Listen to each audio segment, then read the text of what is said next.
Alhamdulillah, segala puja dan puji syukur kehadirat Allah Subhanahu wa taala yang senantiasa memberikan kita nikmat taufik hidayah dan juga kesehatan, dan tak lupa kita kirimkan salawat dan taslim ke junjungan kita Nabi besar Muhammad sallallahu alaihi wasallam. Terima kasih banyak Bapak Ibu dan teman-teman sekalian yang hadir di malam hari ini. Masih di kitab pertama Masnawi, melanjutkan kajian Masnawi di halaman 3. Kita masuk ke hikayat seorang raja yang jatuh cinta kepada budak yang cantik. Kemarin kita sudah membahas tentang kisah Nei, di bait pertama sampai bait 34, dan insya Allah malam ini kita lanjutkan kajian Masnawi di bait 35.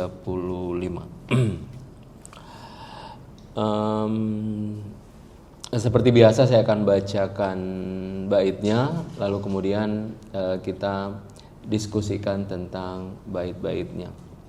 Hikayat seorang raja yang jatuh cinta kepada budak cantik dan raja membeli budak tersebut. Kawan-kawan, dengarkanlah kisah ini. Kisah ini menjelaskan keadaan batin manusia.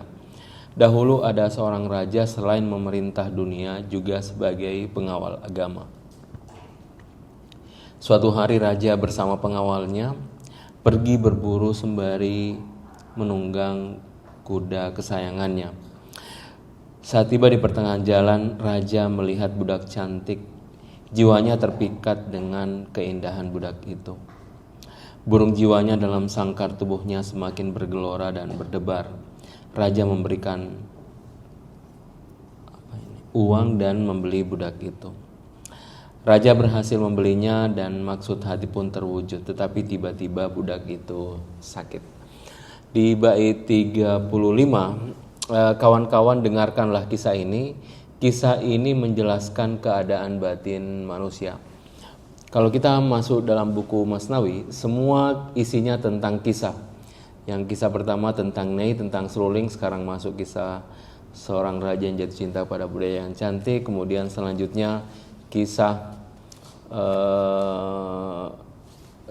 kawanan buas dan serigala, dan seterusnya. Jadi dari kitab pertama sampai kitab 6 kita akan disuguhkan tentang berbagai macam kisah, tetapi ini yang disampaikan intinya di bait 35 ini. Kawan-kawan, dengarkanlah kisah ini. Kisah ini menjelaskan keadaan batin manusia. Jadi kisah yang dijelaskan Rumi itu bukan maksud Rumi untuk menjelaskan kisah yang ada di luar. Rumi meminjam kisah itu lalu menjelaskan bahwa sebenarnya kisah ini ada di dalam batin manusia.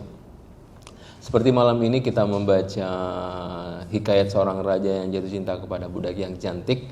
Kisah ini sebenarnya ada di dalam diri kita, batin manusia, seperti yang dijelaskan oleh Rumi.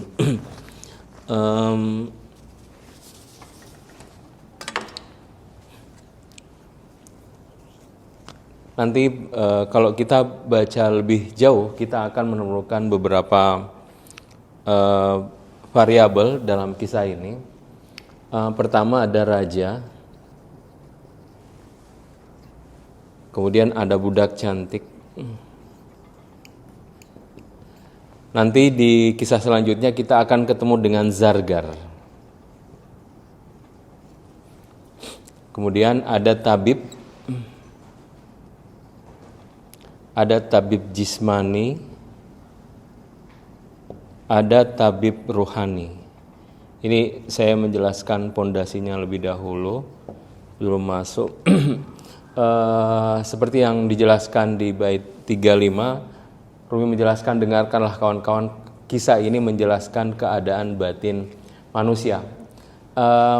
Di pertemuan yang awal-awal kita menjelaskan tentang proses takwil, penakwilan dalam sastra sufi. Apa yang kita baca sekarang ini sebenarnya kita sedang berhadapan teks sebagai yang teks itu adalah karya sastra sufi. Jadi kita sedang berhadapan dengan sastra sufi. Nah, raja ini takwilnya adalah ruh. Budak cantik ini adalah nafs. Zargar ini adalah tubuh materi. Tabib jismani ini adalah ego. Kemudian tabib ruhani ini akal. Ini variabel yang kalau kita baca ke depan kita akan mengerti kenapa Rumi membawa kisah ini ke seorang raja yang jatuh cinta kepada budak yang cantik. Relasinya tentang apa? Itu semua menjelaskan tentang keadaan batin manusia seperti yang dijelaskan oleh Rumi. Kisah ini menjelaskan keadaan batin manusia, bahwa raja itu takwilnya adalah ruh, budak cantik itu adalah nafs, kemudian Zargar nanti kita akan ketemu. Budak cantik ini ternyata jatuh cinta kepada Zargar, kemudian nanti ada tabib jismani, itu simbol dari ego, kemudian ada tabib ruhani, simbol dari akal, seperti itu. Ingat-ingat ini dulu penakwilannya. Nanti setelah saya maju ke depan membacakan bait-baitnya, insya Allah perlahan-lahan kita akan ketemu tentang penakwilan dari bait ini. Nah, dahulu ada seorang raja selain memerintah dunia juga sebagai pengawal agama. Suatu hari raja bersama pengawalnya pergi berburu sembari menunggangi kuda kesayangannya. Saat tiba di pertengahan jalan, raja melihat budak cantik. Jiwanya terpikat dengan keindahan budak itu. Burung jiwanya dalam sangkar tubuhnya semakin bergelora dan berdebar. Raja memberikan uang dan membeli budak itu. Raja berhasil membelinya dan maksud pun terwujud, tetapi tiba-tiba budak itu sakit. Bagi seorang pemilik keledai namun tak punya pelana, saat pelana kosong, serigala akan menyerangnya lalu merebutnya. Bagai pemilik kendi namun tak temukan air dalam kendi itu, namun saat terisi air, kendi itu pun pecah. Dua bait 41 dan 42 ini simbol dari bahwa tidak semua keinginan kita di dunia itu bisa tercapai. Bahwa raja ini yang sedang jatuh cinta kepada budak yang cantik, tapi setelah dia membelinya, tahu-tahu budak itu sakit ya ini. Raja berhasil membeli, maksud pun hati terwujud, tetapi tiba-tiba budak itu sakit. Lalu kemudian Rumi membawa dua perumpamaan di bait 41 dan 42. Bait 41 perumpamanya bagai seorang pemilik keledai namun tak punya pelana.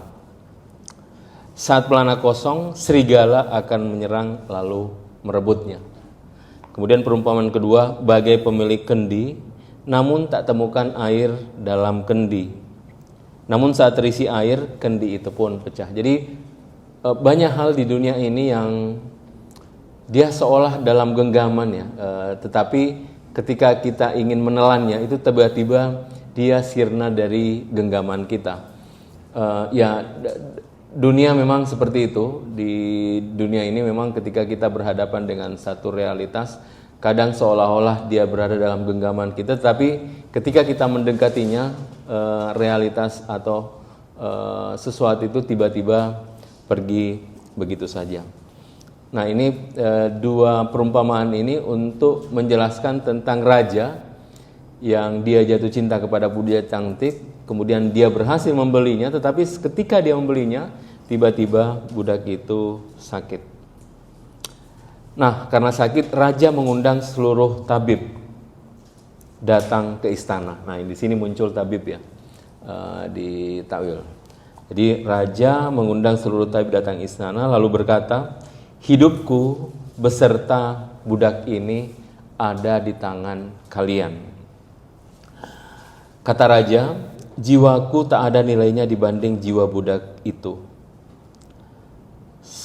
Ini sebab dialah jiwanya jiwaku. Aku tak lebih dari seorang yang menderita dan lelah. Hanya Dia satu-satunya yang mampu membebaskanku. Siapa saja yang mampu menyembuhkannya akan kuberikan kekayaan berupa mutiara, marjan, dan hadiah lainnya. Jadi raja membuat sayembara untuk menyembuhkan budak cantik ini yang baru saja dia beli.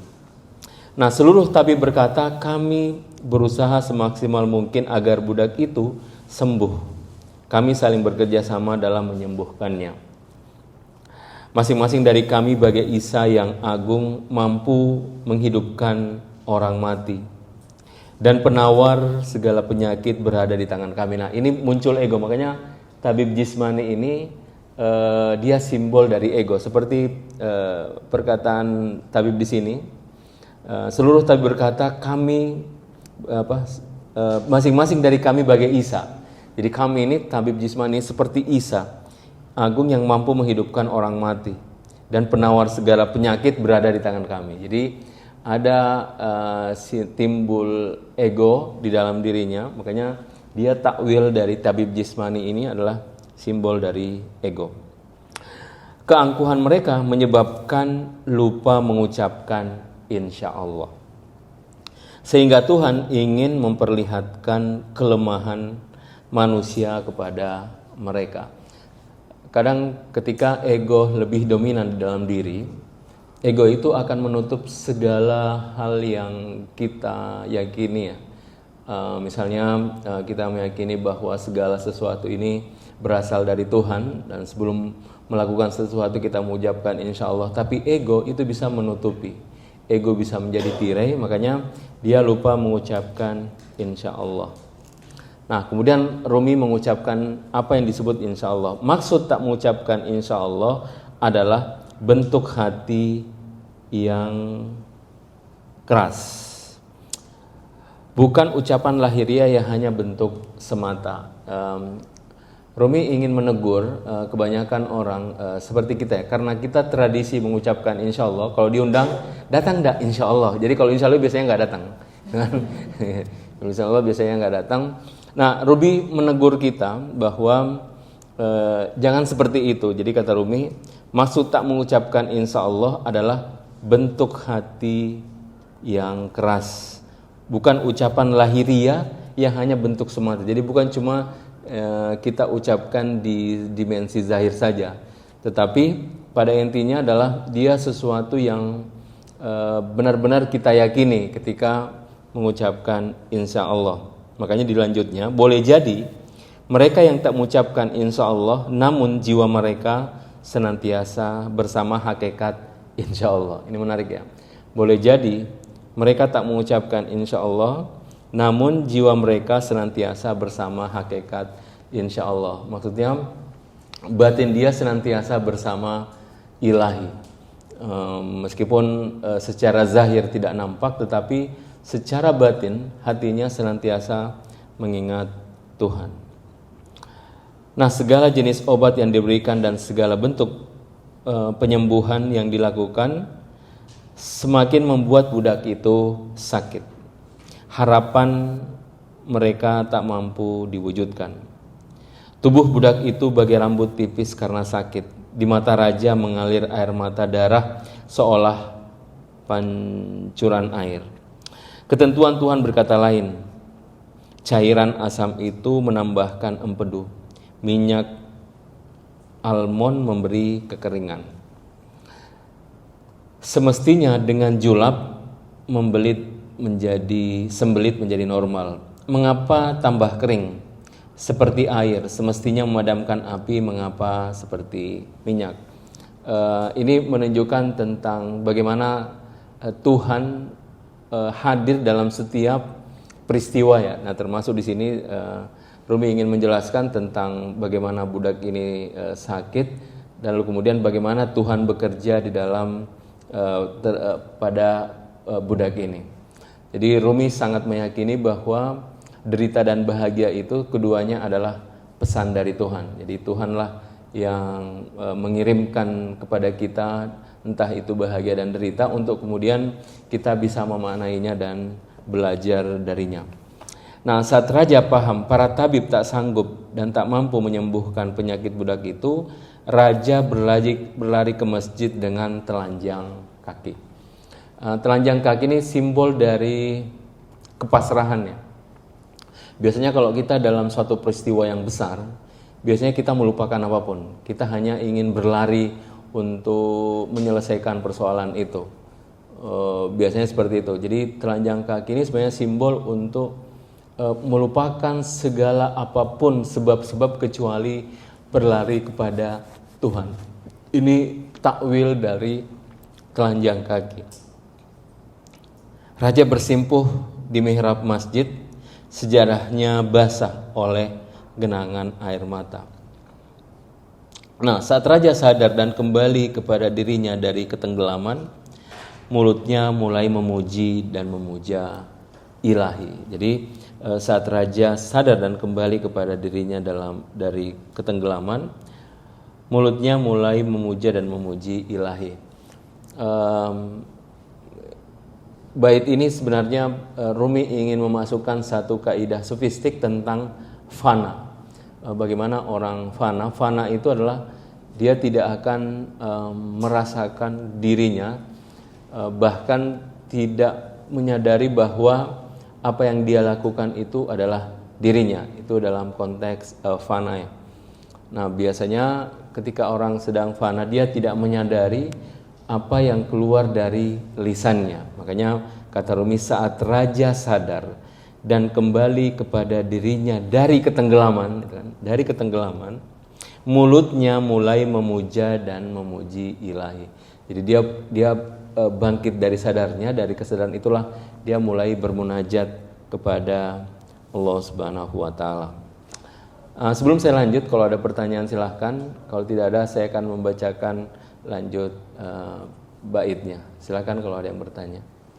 Ya, silahkan. Insyaallah bisa Rumi artinya sama dengan sekarang. Ya, misalnya begitu, dan mereka insya Allah, wallahi itu biasa paling sering dia. Wallahi itu, tapi itu hanya tradisi. Kadang mereka sengaja tidak menepati itu, karena memang sudah menjadi tradisi. Jadi persis sama kalau kita mengucap diundang, insya Allah ya, itu biasanya menegaskan tidak datang. Kalau ada insya Allah. Kalau sekarang kan jawabnya gitu, insya Allah artinya kalau gue mau. Iya. Kan zaman dulu pun juga udah begitu ya. Udah begitu. Fenomenanya. Karena harusnya kan God's will ya. Iya. Gitu. Memang paling enak berlindung di balik Tuhan. Oh, iya.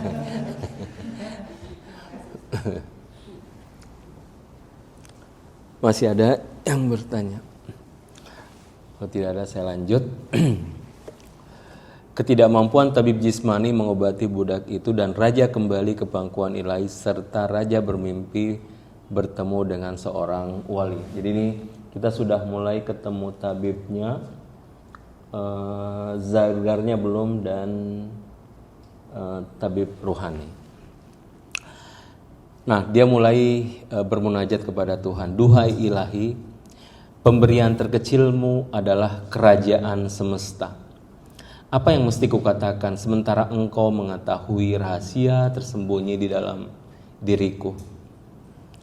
Duhai ilahi yang senantiasa menjadi tempat sandaran hajat-hajat kami, sekali lagi kami melangkah di jalan yang salah. Jadi duhai ilahi, pemberian terkecilmu adalah kerajaan semesta. Maksudnya karena Tuhan, dia memberi kepada kita dengan wujudnya yang tidak terbatas, tak terhingga, sehingga pemberian Tuhan itu bagi kita itu adalah semesta. Kenapa? Karena ya Tuhan pasti memberikan kepada kita itu sesuai dengan keluasan diri kita. Seperti itu. Jadi makanya ada dalam doa, ya mayutil kasira bil qalil, wahai engkau yang memberikan banyak dengan sedikit. Wahai engkau yang memberikan banyak dengan sedikit. Jadi sedikit yang Tuhan berikan, tetapi bagi kita itu sudah semesta. Ini makanya Rumi menjelaskan seperti itu, dua ilahi, pemberian terkecilmu adalah kerajaan semesta. Apa yang mesti kukatakan sementara engkau mengetahui rahasia yang tersembunyi di dalam diriku. Nah, ini bukan dalam pengertian karena Tuhan tahu apa yang ada dalam diri kita, kemudian kita mesti tidak berdoa ya, bukan itu maksudnya. Maksudnya bahwa doa itu adalah satu ekspresi bahwa kita ini makhluk yang senantiasa butuh kepada ilahi. Jadi adab seorang hamba adalah meminta. Yang tidak meminta itu Tuhan. Selama kita hamba, maka adabnya adalah meminta. Jadi meskipun Tuhan tahu apa yang ada dalam hati kita, tetapi adabnya adalah tetap meminta kepada Tuhan. Karena kita ini makhluk, kita ini ciptaan, kita ini hamba. Nah, begitulah adabnya. Duhai ilahi yang senantiasa menjadi tempat sandaran hajat-hajat kami, sekali lagi kami melangkah di jalan yang salah. Salahnya itu karena dia jatuh cinta kepada budak cantik, gitu. Salahnya di situ. Tak ada sesuatu yang mesti kukatakan, tapi bukankah engkau mengatakan, meskipun aku mengetahui apa yang tersembunyi di dalam dirimu, tapi segeralah ungkapkan melalui lidahmu apa yang tersembunyi di dalam dirimu.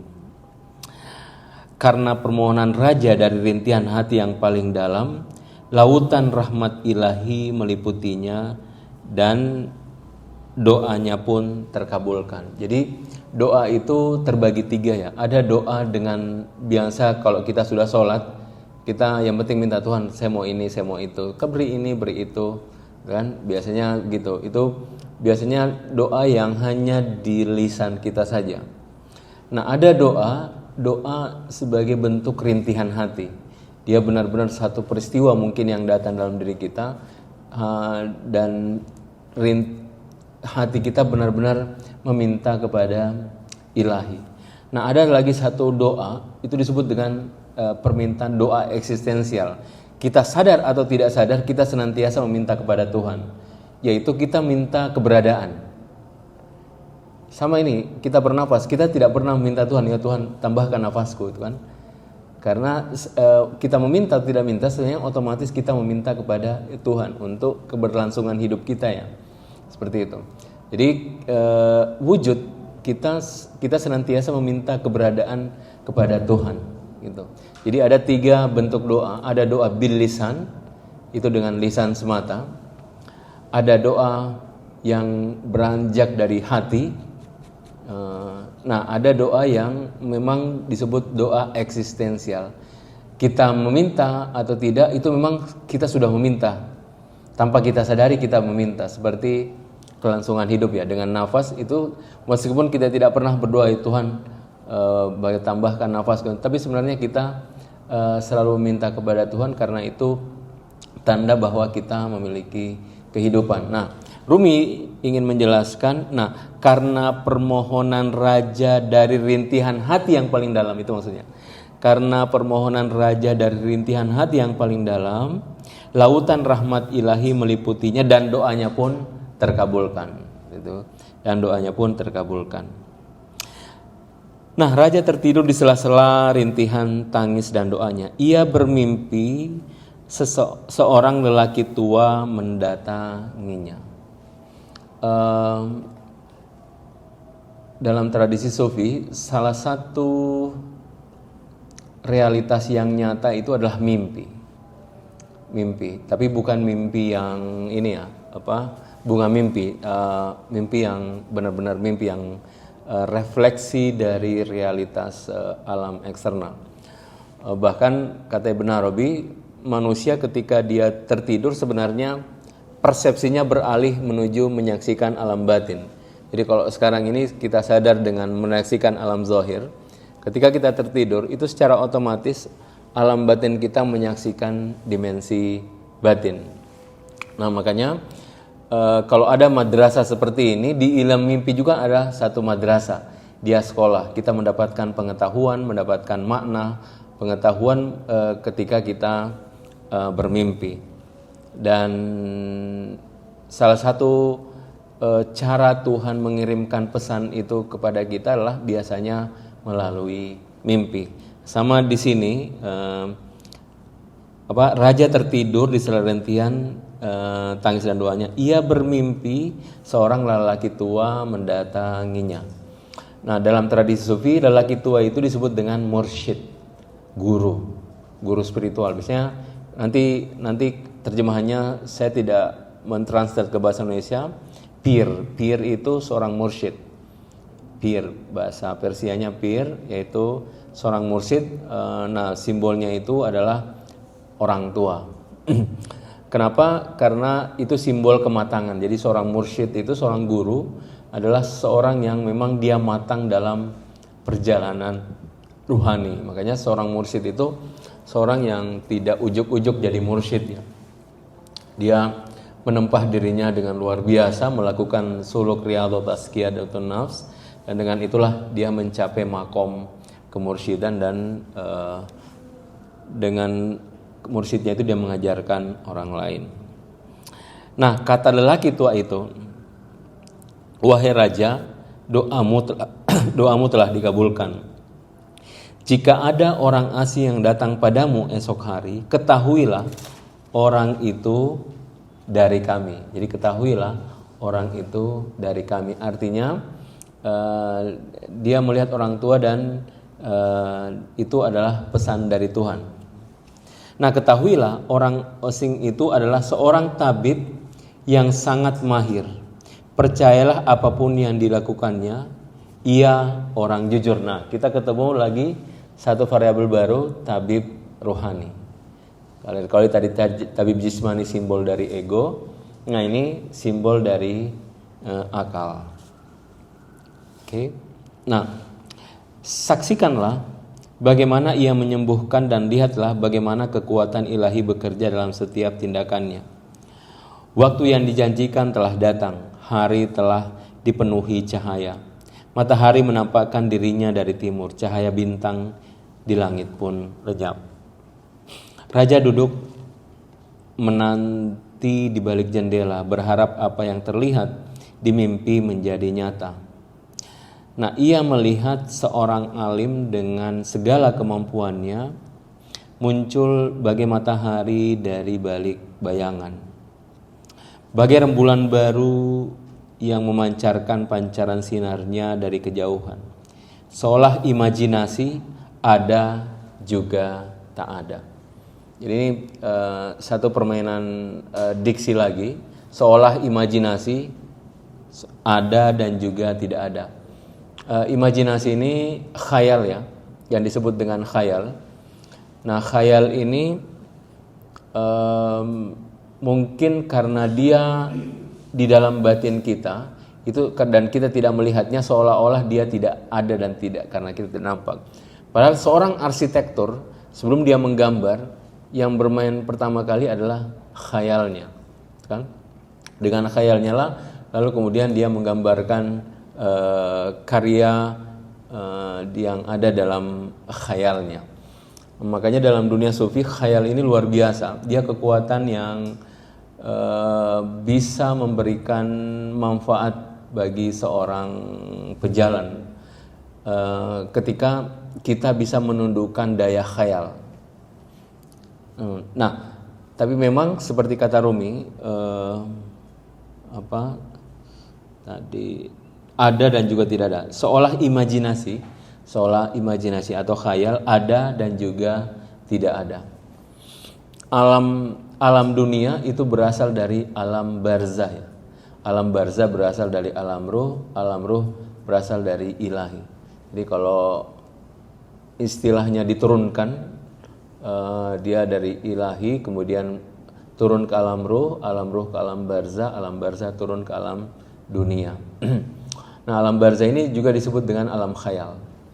Jadi dunia ini sebenarnya berasal dari realitas yang disebut dengan alam khayal. Kalau bahasa syariatnya alam barzah. Kalau biasanya bahasa filsafatnya disebut dengan alam khayal. Jadi dunia, alam khayal, kemudian alam ruh, kemudian dia ilahi. Dan seperti kata Rumi, ada juga tidak ada. Kenapa kita sebut ada? Karena dunia ini berasal dari situ. Kenapa disebut tidak ada? Seolah ya tidak ada, karena ya tidak semua orang bisa menyaksikan khayal, ya, alam khayal. Seperti itu. Makanya kata Rumi, ada juga seolah ada dan tidak ada. Bagai rembulan baru yang sudah benar, imajinasi tak menampakkan dirinya. Nah ini benar, imajinasi tak menampakkan dirinya di alam ini. Tapi perhatikanlah alam ini. Gerak dan irama merupakan tanda kehidupan. Semuanya bersandar pada imajinasi. Jadi kalau dalam tradisi sufi, peristiwa itu diturunkan. Jadi dunia ini, peristiwa yang kita alami ini sebenarnya sudah terjadi di barzah. Yang di barzah ini sudah terjadi di ruh. Yang di ruh ini ada dalam ilmu Tuhan, yang kita sebut dengan lauh mahfuz, filauhil mahfuz, atau ada beberapa namanya, qada dan qadar dan seterusnya. Jadi di dunia ini sebenarnya sudah ada di alam barzah, kemudian alam ruh, kemudian ada di ilmu Tuhan, seperti itu. Makanya meskipun dia tidak dalam kata Rumi, benar imajinasi tak menampakkan dirinya di alam ini, tapi perhatikanlah alam ini, gerak dan iramanya merupakan tanda kehidupan. Semuanya bersandar kepada imajinasi. Perang dan damai berakar dari imajinasi. Demikian pula keagungan dan kekerdilan berakar dari imajinasi. Ini imajinasi yang ada dalam pikiran kita. Imajinasi yang menawan para wali adalah bentuk dari pantulan keindahan kebun ilahi. Nah ini para sufi itu dia punya dunia khayal yang dunia khayalnya itu adalah pancaran dari ilahi, cahaya ilahi. Makanya kata Rumi, imajinasi yang menawan para wali adalah bentuk dan pantulan keindahan kebun ilahi. Kalau kita meyakini bahwa ini dunia yang disebut alam zahir, kemudian ada batinnya, kemudian batinnya ini ada batin lagi. Nah, apa yang batin ini akan memancarkan keluar ya. Nah, dunia ini adalah pancaran dari alam batin. Ini dunia ini pancaran dari alam barzah. Alam barzah ini pancaran dari alam ruh. Jadi semakin ke dalam, semakin batin, dan semakin batin dia akan semakin sempurna, seperti itu. Jadi kalau kita bandingkan dunia dengan alam barzah lebih sempurna, alam barzah dibandingkan dengan alam ruh lebih sempurna. Jadi semakin batin dia akan semakin sempurna, semakin keluar dia semakin padat, dan dibandingkan dengan yang batin itu lebih sempurna. Nah, makanya itulah kalau dalam hadis dijelaskan satu hari dunia sama dengan 10.000 tahun misalnya di barzah. Itulah perumpamaan bahwa di sana tidak lagi butuh ruang dan waktu dan juga tidak butuh materi. Artinya realitas yang lebih kompleks dan lebih sempurna dari alam dunia. Raja yang melihat imajinasi di alam mimpi terlihat pula pada wajah tamu ruhaniah itu. Kedatangan tamu ruhaniah itu membuat raja begitu bahagia, hingga raja sendiri yang datang menjemputnya di penjaga pintu. Keduanya adalah pejalan yang telah menyelami lautan hakikat, dan kedua jiwanya telah menyatu di alam makna. Maksudnya keduanya ini sudah bertemu di alam makna, sudah bertemu di alam ruh ya.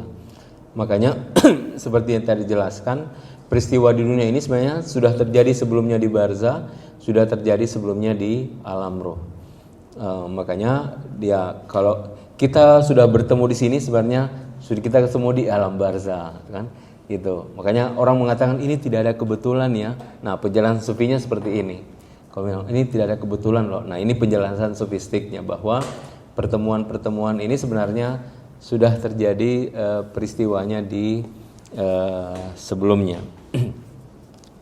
Okay. Kata raja, engkaulah kekasih sejatiku, bukan budak itu. Namun alur di dunia ini dari satu perbuatan akan menghasilkan perbuatan lain. Nah, ini kaidah yang menarik sebenarnya.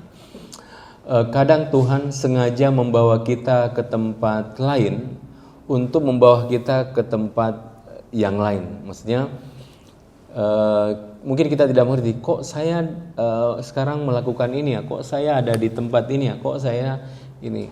Mungkin kita tidak mengerti, tapi nanti akan kita mengerti, oh ternyata Tuhan akan membawa kita ke tempat yang lebih baik. Misalnya raja jatuh cinta kepada budak yang cantik gitu kan. Nah, sebenarnya Tuhan menawan dia untuk jatuh cinta pada budak cantik untuk apa? Nanti untuk ketemu dengan tabib ruhani. Tabib ruhani, karena tabib jismani tidak bisa menyembuhkan, yang bisa menyembuhkan adalah tabib ruhani. Makanya begitulah alur dunia, kata Rumi. Dari satu perbuatan akan menghasilkan perbuatan lain. Dari satu peristiwa kita akan diantar kepada peristiwa lain. Dari satu keadaan kita akan diantarkan kepada keadaan yang lain. Jadi memang jalan terbaik dalam hidup ini adalah pasrah sih sebenarnya. Gitu.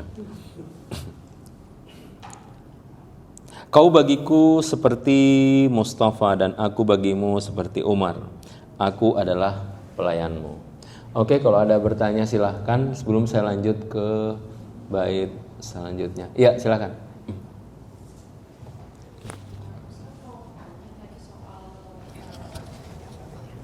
Soal yang doa.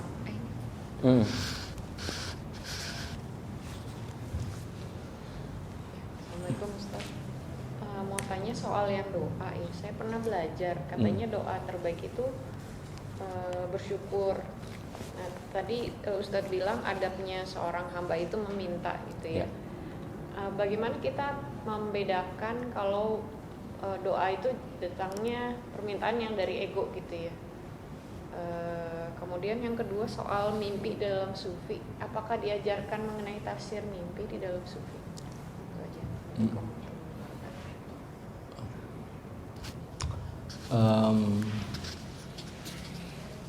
Kalau kita berdoa kepada Tuhan sebenarnya filosofinya ada penyerahan diri kepada Tuhan, karena tidak mungkin orang meminta pertolongan tanpa ada penyerahan diri sebelumnya ya.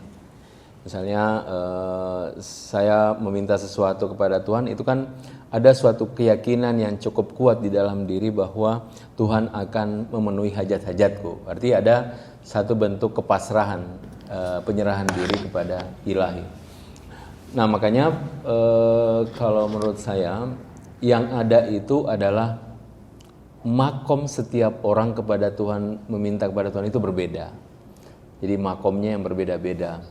Ada orang yang ya memang dia hanya ingin meminta ininya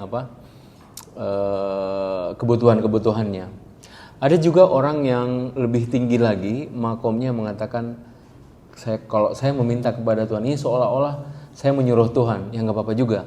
Itu begitulah makom seseorang. Ada juga seperti Rasulullah yang sama sekali tidak pernah meminta dalam bentuk seperti kita, Tuhan berikan aku rumah, berikan aku mobil, tidak pernah seperti itu. Tapi semuanya doanya itu adalah munajat. Allahumma zidni ilma, ya Allah tambahkan pengetahuanku dan seterusnya. Jadi tidak ada permintaan-permintaan yang bersifat kebutuhan jismani. Semuanya adalah permintaan spiritual, bahkan lebih cocok disebut munajat. Jadi munajat itu bagian dari doa, tapi isinya lebih ke curhat, disebut dengan munajat. Munajat. Jadi kalau saya melihat bahwa doa itu sebenarnya simbol dari makom seseorang. Jadi kita tidak boleh ujuk-ujuk mengikuti para nabi ya. Saya nggak mau ya. Padahal dalam hati kecil kita masih butuh permintaan itu kan, kayak gitu. Jadi doa itu intinya adalah kejujuran. Makanya kata Rumi tadi, yang dikabulkan itu adalah rintihan hati, permintaan yang benar-benar dari hati kita. Dan Tuhan suka kalau hamba-hambanya meminta. Jadi kita tidak perlu ada rasa malu dan seterusnya, karena ya begitulah makom ya. Makom kita mungkin yang memang ya kita butuhnya seperti itu. Beda kalau nanti dengan perjalanan rohania dia sampai kepada suatu makom yang dia tidak lagi butuh sesuatu, ya itu pasti beda. Tapi ini bukan sesuatu yang di lisan ya. Itu memang sesuatu yang berakar dari jiwa kita, dari perjalanan rohaniah kita. Masih ada pertanyaan? Ya. Ini yang di bait 77 Mustafa dan Umar itu siapa ya Ustaz? Rasulullah. Oh, Ya. Umarnya Apa? Umar. Ya, Sayyidina Umar. Oh, Ya. tapi kalau seperti itu bukannya selevel gitu ya? Maaf, maksud itu. Apa? Kalau zaman itu kan gimana ya ngomongnya ya? Enggak, Kita ini menganggapnya- seperti guru dan murid. Oh iya iya iya. Guru dan murid. Iya. Terima kasih Ustaz. Ya, sama-sama.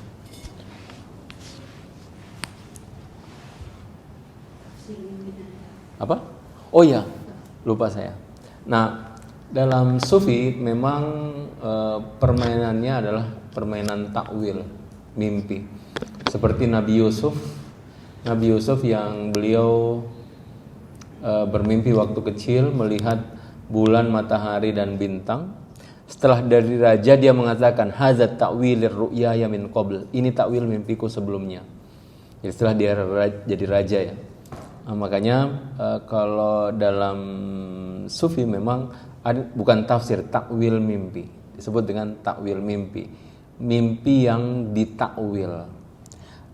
Kenapa ditakwil? Ditakwil itu adalah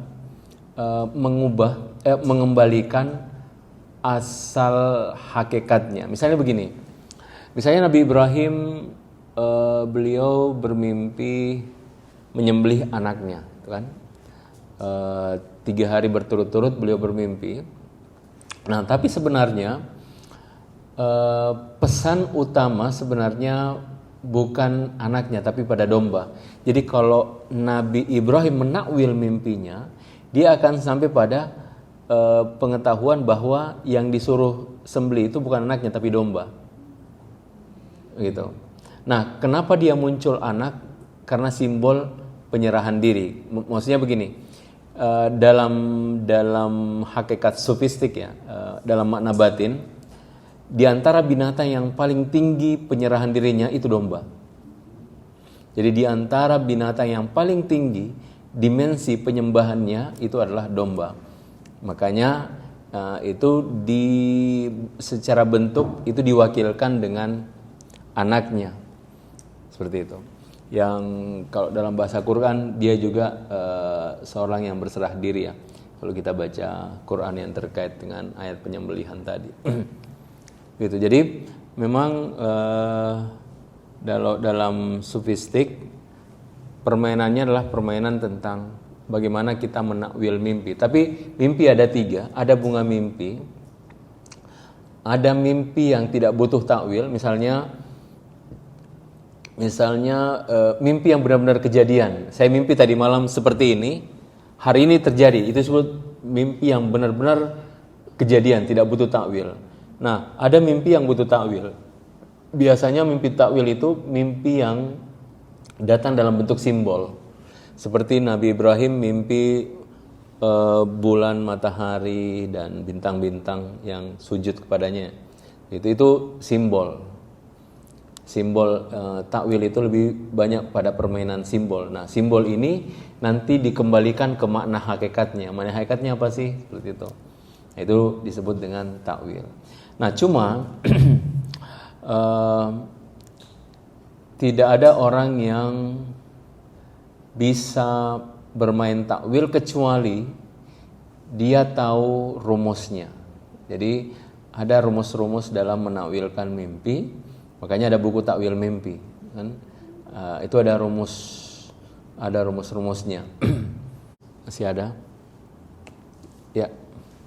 Yang bait 76 Ustaz. Yang Namun alur di dunia ini dari satu perbuatan akan menghasilkan perbuatan lain. Ya. Jadi mengalami satu peristiwa dulu, terus nanti akhirnya adalah hikmahnya, ketemu hikmahnya gitu. Tapi bukankah itu maksudnya di seluruh dunia dari masa ke masa kan selalu begitu ya Ustaz? Kayak misalnya di Barat kan ada istilah one thing leads to another gitu kan. Jadi maksudnya bukan eksklusifismenya Rumi gitu menemukan hal ini ya kan? Betul. Memang ada bahasa-bahasa yang berlaku secara universal. Ya. Seperti mimpi itu universal. Yang kaidah ini juga universal. Ya, karena dialami oleh semua manusia. Seperti itu.